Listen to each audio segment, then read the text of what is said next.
এই উম্মত তো এক নেকি দিয়া জান্নাতে যাবে। কয় নেকি দিয়া? একটা নেকি দিয়া জান্নাতে যাবে এই উম্মত। অন্য উম্মতের কথা জানি না আমি, এই উম্মত এক নেকি দিয়া জান্নাতে যাবে। নবীর একটা আদর্শের কারণে জান্নাতে যাবে। সিরত মানি আদর্শ, আর এটা আমরা কদমে কদমে মুহতাজ।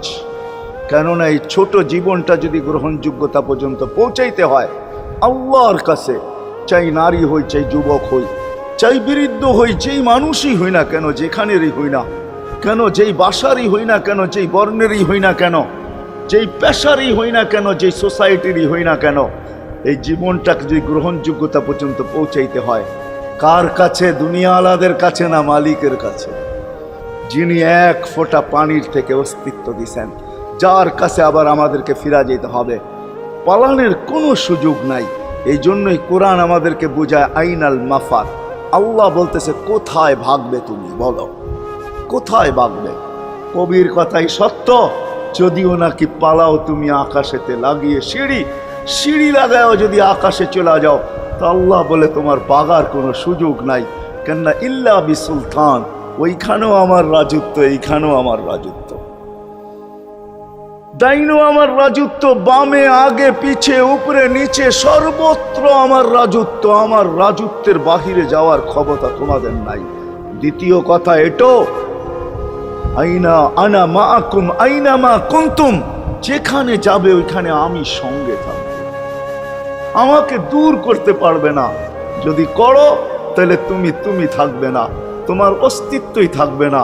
কেন আমাদের ভিতরে আল্লাহ নাই বটে, কিন্তু আল্লাহর একটা পাওয়ার আছে যেটাকে রূহ বলে। কুলির রূহ মিন আমরি রব্বি, আল্লাহর একটা পাওয়ার, একটা সিফত, সবচেয়ে শক্তিশালী পাওয়ার যেটা, ওটা আমাদের ভিতরে আল্লাহ ঢুকায় রাখছেন, যেটাকে আমরা রূহ বলি। কোরআনের ভাষায় রূহ বলে, বাংলা ভাষায় আত্মা বলে। যেটাকে আমরা আত্মা বলি ওটা আল্লাহর হুকুম ছাড়া কিছু না।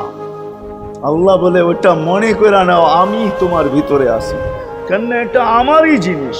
কুলির রূহ মিন আমরি রব্বি, আমাকে পৃথক করলে আর তুমি থাকবে না। তখন তোমার চক্ষু থাকবে আইন লা তানজুর, তোমার চক্ষু থাকবে দেখবে না। উদুন লা তাসমা, কান থাকবে শুনবে না। লিসান লা তান্তিক, জবান থাকবে কিন্তু জিহ্বা থাকবে কিন্তু বলবে না।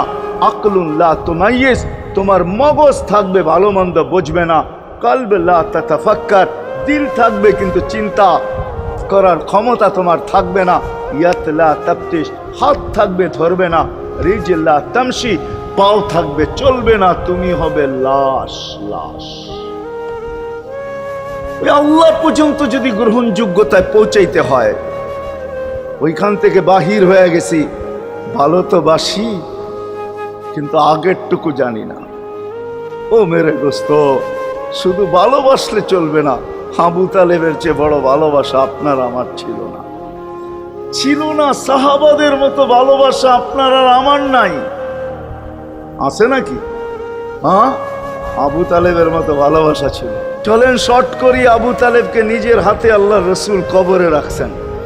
যখন রাখতেছিলেন তখন চিৎকার দিতেছিলেন, আম্মি মা তারাক্তালি সাবিলা, চাচা কোন রাস্তা রাখলেন না আমার জন্য। বলছিলাম কলেমা পড়েন, পড়লেন না। বলছিলাম ঠোঁটটা হেলান, হেলাইলেন না। বলছিলাম চুপ থাকেন, তাও থাকলেন না।